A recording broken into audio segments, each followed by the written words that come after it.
The Six Swans by the Brothers Grimm. A king was once hunting in a great forest, and he chased his prey so eagerly that none of his men could follow him. As evening approached, he stopped and looked around and saw that he was lost.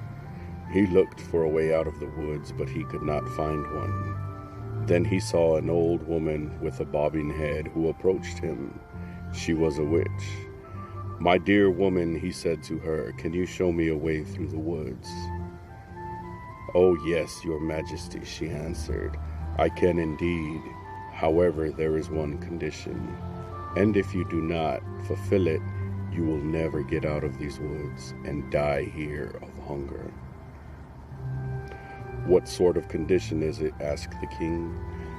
"I have a daughter," said the old woman, "who is as beautiful as anyone could find in all the world, and who well deserves to become your wife. If you will make her your queen, I will show you the way out of the woods." The king was so frightened that he consented, and the old woman led him to her cottage, where her daughter was sitting by the fire. She received the king as if she had been expecting him. He saw that she was very beautiful, but in spite of this, he did not like her, and he could not look at her without secretly shuddering. After he had lifted the girl onto his horse, the old woman showed him the way, and the king arrived again at his royal castle, where the wedding was celebrated. The king had been married before, and by his first wife he had 7 children, 6 boys and 1 girl. He loved them more than anything else in the world. Fearing that the stepmother might not treat them well, even do them harm, he took them to a secluded castle which stood in the middle of a forest. It was so well hidden, and the way was so difficult to find, that he himself could not have found it, if a wise woman had not given him a ball of magic yarn. Whenever he threw it down in front of him, it would unwind itself and show him the way. However, the king went out to his dear children so often that the queen took notice of his absence. She was curious and wanted to know what he was doing out there all alone in the woods. She gave a large sum of money to his servants, and they revealed the secret to her. They also told her about the ball of yarn which could point out the way all by itself.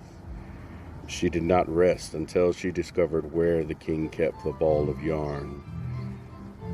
Then she made some little shirts of white silk, having learned the art of witchcraft from her mother. She sewed a magic charm into each one of them. Then one day, when the king had ridden out hunting, she took the little shirts and went into the woods. The ball of yarn showed her the way. The children, seeing that someone was approaching from afar, thought that their dear father was coming to them. Full of joy, they ran to meet him. Then she threw one of the shirts over each of them, and when the shirts touched their bodies, they were transformed into swans, and they flew away over the woods. The queen went home very pleased, believing that she had gotten rid of her stepchildren. However, the girl had not run out with her brothers, and the queen knew nothing about her. The next day, the king went to visit his children, but he found no one there but the girl. "Where are your brothers?" asked the king. "Oh, dear father," she answered, "they have gone away and left me alone." When she told him that from her window she had seen her brothers had flown away over the woods as swans, she showed him the feathers that they had dropped onto the courtyard and which she had gathered up. The king mourned, but he did not think that the queen had done this wicked deed. Fearing that the girl would be stolen away from him as well, he wanted to take her away with him, but she was afraid of her stepmother and begged the king to let her stay just this one more night in a castle in the woods. The poor girl thought, "I can no longer stay here. I will go and look for my brothers." And when night came, she ran away and went straight into the woods. She walked the whole night long without stopping, and the next day as well, until she was too tired to walk any further.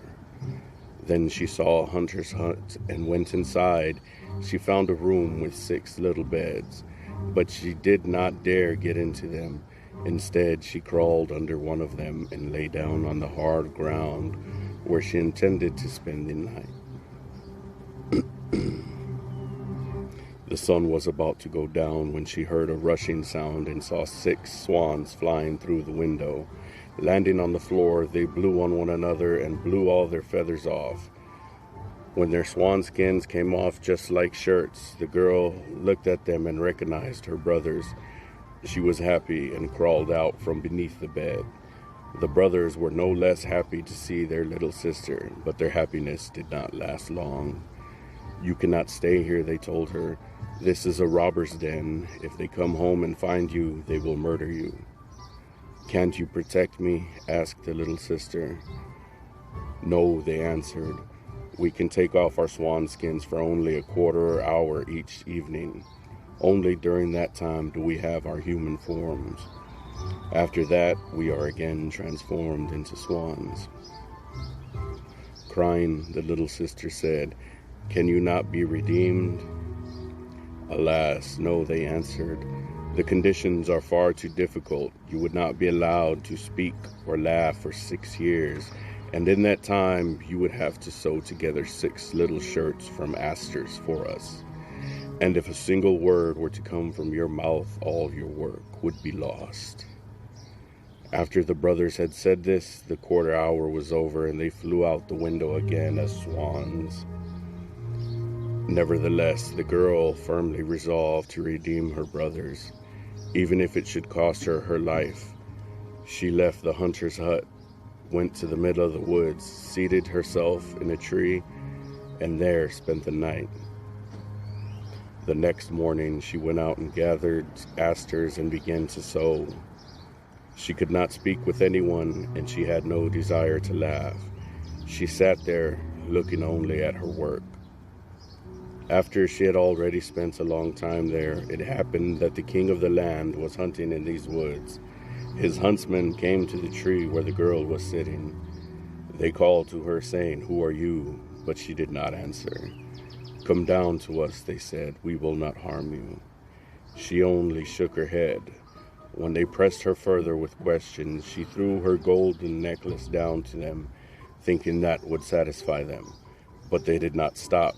So she threw her belt down to them, and when this did not help, her garters, and then one thing at a time, everything that she had on and could not do without, until finally she had nothing left but her shift. The huntsmen, however, not letting themselves be dissuaded, climbing the tree, lifted the girl down and took her to the king. The king asked, "Who are you? What are you doing in that tree?" But she did not answer. He asked her in every language that he knew, but she remained as speechless as a fish. Because she was so beautiful, the king's heart was touched, and he fell deeply in love with her. She put his cloak around her, lifted her onto his horse in front of him, and took her to his castle.